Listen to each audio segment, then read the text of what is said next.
اعوذ باللہ من الشیطان الرجیم بسم اللہ الرحمن الرحیم والذین یبتغون الکتاب مما ملکت ایمانکم فکاتبوہم ان علمتم فیہن خیرا الی آخر الآیہ۔ غلاموں کے حقوق العبید۔ اسلام کی خوبصورتی ہے کہ اسلام نے انسانیت کے ہر طبقے کے حقوق کے تعلق سے خاص احکامات ارشاد فرمائے ہیں۔ اللہ تبارک و تعالیٰ نے قرآن مجید میں سورہ نساء کی آیت نمبر 36 میں حقوق اللہ اور حقوق العباد دونوں کو ذکر کیا ہے۔ توحید کی بات کرنے کے بعد ماں باپ کا تذکرہ، رشتہ داروں کا، دوستوں کا، پڑوسیوں کا، مسافروں، مسکینوں کا اور پہلو کے ساتھی کا، اور سب سے اخیر میں اللہ نے کہا وما ملکت ایمانکم، اور حسن سلوک کرو ان کے ساتھ جن کے اوپر تمہارے داہنے ہاتھ مالک ہیں۔ یہ ایک تعبیر ہے، اس کا مطلب یہ ہوتا ہے کہ جن کے اوپر تمہارا ہاتھ ہے، جو تمہارے غلام ہیں، جو تمہارے ہاں نوکری کرتے ہیں یا تمہارے جو خدمت گزار ہیں، ان کے بھی حقوق اسلام کے اندر بتائے گئے ہیں۔ کس طرح سے ان کے ساتھ حسن سلوک کرنا ہے؟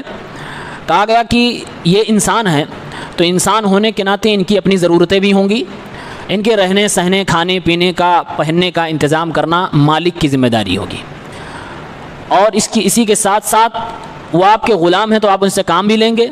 کام لینے کے حوالے سے ہمیشہ یہ یاد رہے کہ اتنا ہی کام لیں جتنا وہ کر سکے، اس کی طاقت سے باہر اس سے آپ کام نہیں لے سکتے، اور اگر کسی مشکل کام کو اس کے حوالے سونپتے ہیں کرنے کے لیے تو اسلام کا حکم ہے کہ مالک خود مل کر اس کی مدد کرے، یا تو خود ہاتھ بٹائے یا کسی اور کو اس کے ساتھ لگا دے تاکہ اس کے کام میں آسانی ہو جائے۔ ایک مالک کے اوپر یہ بھی ضروری ہے کہ اپنے غلام کی اچھی تربیت کرے، اس کو ادب سکھائے، اس میں جو بھلائی کی چیز ہو وہ لانے کی کوشش کرے۔ وما ملکت ایمانکم، اکثر مفسرین نے یہی بتایا ہے کہ اس سے مراد جو انسان غلام ہوتے تھے وہی لوگ ہیں، لیکن بعض مفسرین نے یہاں تک ذکر کیا کہ اس کے اندر جانور بھی داخل ہیں، یعنی جو جانور ہمارے گھروں میں ہوتے ہیں، جن کو ہم پالتے ہیں، جن کے ہم مالک ہوتے ہیں، وہ بھی اس کے اندر داخل ہیں، ان کے ساتھ بھی ہمیں حسن سلوک کرنا چاہیے، اچھا برتاؤ کرنا چاہیے۔ ابن عثیمین رحمہ اللہ نے ایک بہت پتے کی بات اس موقع پر کی ہے، کہا مراد جانور اور انسان دونوں ہیں جن کے آپ مالک ہو، لیکن انسان کا درجہ جانور کے مقابلے میں کئی گنا زیادہ ہے اور موقد ہے، اسی لیے ہم انسان کے لیے جانور تو ذبح کر دیتے ہیں، لیکن کبھی ہم جانور کو بچانے کے لیے انسان کو ذبح نہیں کریں گے۔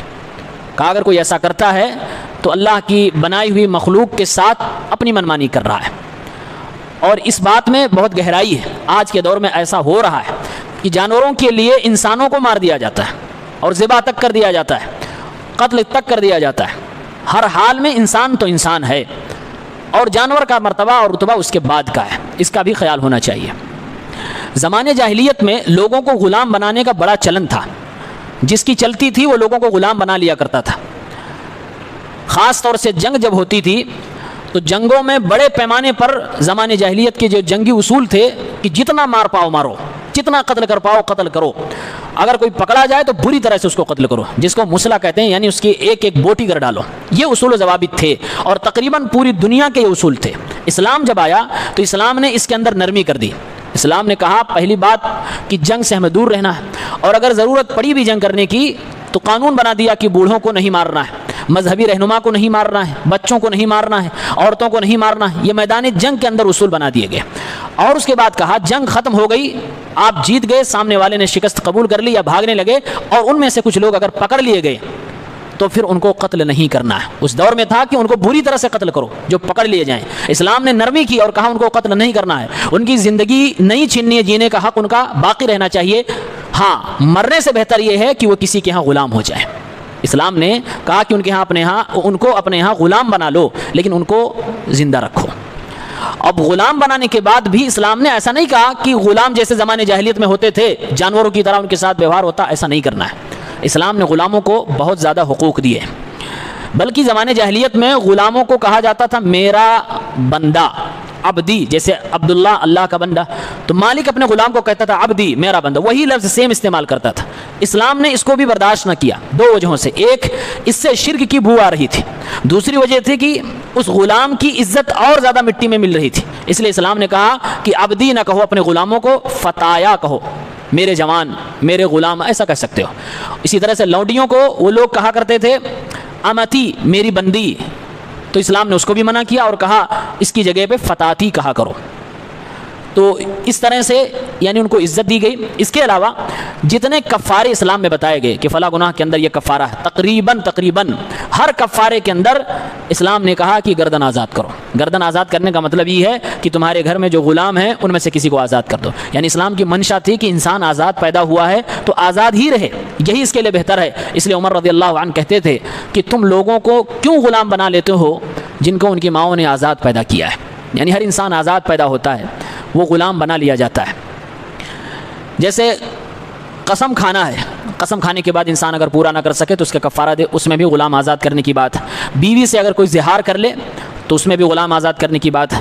قتل کے کفارے میں بھی غلام آزاد کرنے کی بات ہے. اس طرح سے غلامی کا خاتمہ اسلام نے کیا ہے.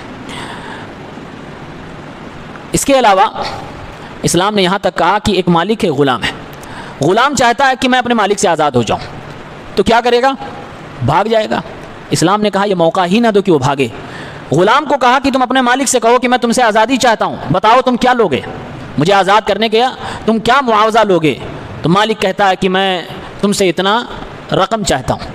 اللہ رب العالمین نے سورہ نور آیت نمبر 33 میں کہا والذین یبتغون الکتاب مما ملکت ایمانکم، تمہارے غلاموں میں سے، لونڈیوں میں سے جو کتابت چاہتے ہوں. مکاتبہ کا مطلب ہوتا ہے ایسا تحریری معاہدہ جس میں یہ لکھا گیا ہو کہ اتنا دینے کے بعد میں آزاد ہو جاؤں گا. اگر کوئی ایسا چاہتا ہے تو مالکوں کو حکم دیا جا رہا فکاتبوہم، تم اس تحریری معاہدے پر ہاں بھر لو.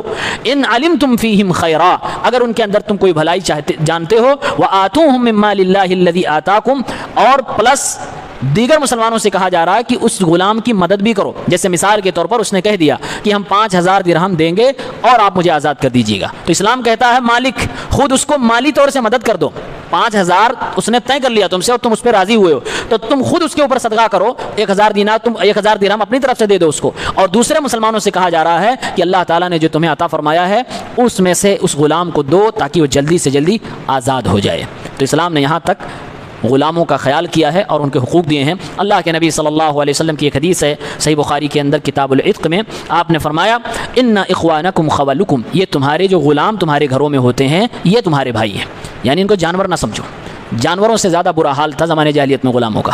اسلام جب آیا تو یہ کوئی معمولی کام نہیں تھا کہ انسان کی جو ایک بڑی پراپرٹی ہے اس پراپرٹی کو ختم کر دے، جس کو لوگ مال سمجھ رہے ہیں، جس سے پیسے کما رہے ہیں، انتھک کام لے رہے ہیں، جانوروں سے زیادہ برا کام لے رہے ہیں، اس روایت کو، اس رسم کو ختم کر دو. یہ آسان کام نہیں تھا. اس لیے اسٹیپ بائی اسٹیپ دھیرے دھیرے اسلام نے انسانوں کو آزاد کرایا. آپ صلی اللہ علیہ وسلم کہتے ہیں یہ غلام تمہارے بھائی ہیں. جعلہم اللہ تحت ایدیکم، اللہ تعالیٰ نے ان کو تمہارے ہاتھ کے نیچے بنا دیا، یعنی تم کو مالک بنا دیا اور اسے غلام بنا دیا. اللہ چاہتا تو الٹا بھی کر سکتا تھا، تمہیں غلام بنا دیتا، اسے مالک کر دیتا. اللہ کے ہاں کوئی چیز مشکل نہیں تھی. آپ فرماتے ہیں فمن کان اخوہ تحت یدہ فلیطعمہ مما یاکل، تو جس کا بھائی، انسانی بھائی، اسلامی بھائی غلام بن جائے اس کا، تو اس کو کھلاؤ جو تم کھاتے ہو، جس میں سے کھاتے ہو اسی جنس کا کھانا اسے بھی کھلاؤ.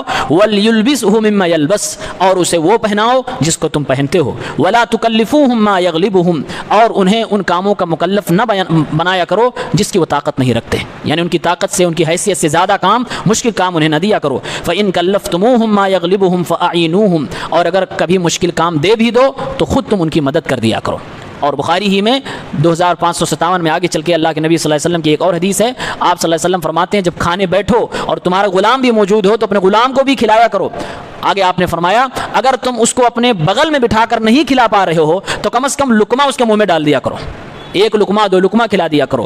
امام ابن حجر رحمہ اللہ نے اس حدیث کی شرح میں لکھا ہے کہ اسلام یہ نہیں کہتا کہ غلام اور مالک دونوں ایک دم برابر ہو گئے ہر ناحیے سے، ورنہ اللہ تعالیٰ نے جو انسانوں کو اوپر نیچے بنایا ہے تاکہ دنیا کا سسٹم چل سکے، اس کا کوئی مطلب نہ ہوتا. اسلام مساوات نہیں کہتا ہے کہ مالک اور غلام بس ہر ناحیے سے برابر ہو گئے. اسلام کی منشا یہ ہے کہ مالک ذرہ برابر اپنے غلام کو حقیر نہ سمجھے. اور اس کی اسی کبر اور غرور کو توڑنے کے لیے کہا جا رہا ہے جو کھاؤ وہ کھلاؤ، جو پہنو وہ پہناؤ، تاکہ تم اچھا کپڑا اگر پہنے ہو تو غلام کے سامنے اکڑنے نہ پاؤ، اور تم اچھا کھانا کھا رہے تو غلام کو چڑھانے نہ پاؤ، اور کہا گیا اس کے منہ میں لقمہ ڈال دو، یہ اسی لیے تاکہ اس سے تمہیں لگا ہو جائے اور اس کو تم سے لگا ہو جائے۔ اور حقیقت میں اگر مالک ایسا کرنے لگے تو کوئی بھی غلام غلامی کو محسوس بھی نہیں کر پائے گا۔ اسی لیے ایک جملہ ہے کہ اسلام کے اندر جو غلاموں کو حقوق دیے گئے ہیں وہ حقوق اگر مالک ادا کرنے لگے تو دیگر مذاہب کے اندر جو آزاد کو حقوق ملے ہیں اس سے کئی گنا آرام وہ غلام محسوس کرے گا جو کسی مسلمان دیندار کے ہاں غلامی کر رہا ہو۔ اسلام نے اتنا خیال غلاموں کو کیا ہے تو ان کے بھی حقوق ہیں۔ اللہ سے دعا ہے الہ العالمین ہر انسان کو آزاد بنائے اور ہر انسان کو دنیا میں اللہ تعالیٰ توفیق عنایت فرمائے کہ وہ اپنے اللہ اور اگر کسی کے ماتحت ہے تو ان دونوں کے حقوق کی ادائیگی کر لے جائے، تاکہ اللہ تبارک و تعالیٰ اسے قیامت کے دن حساب و کتاب میں مشکل نہ پیدا کرے، اس کے لیے آسانی ہو۔ آمین یا رب العالمین۔